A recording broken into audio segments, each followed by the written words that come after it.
the telephone. Hello, hello.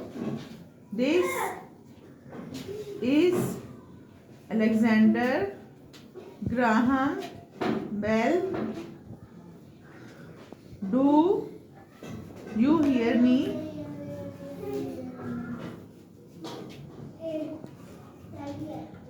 Yes, I do.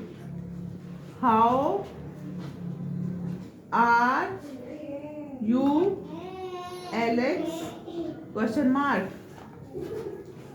This was probably the very first telephonic conversation that might have taken place between Alexander Graham Bell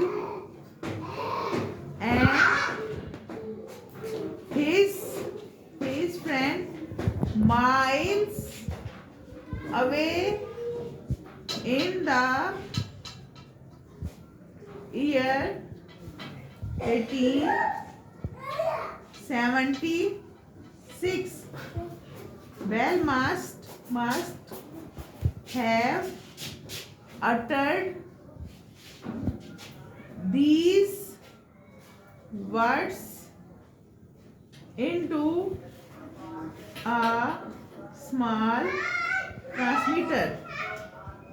तर्जमा hello hello ये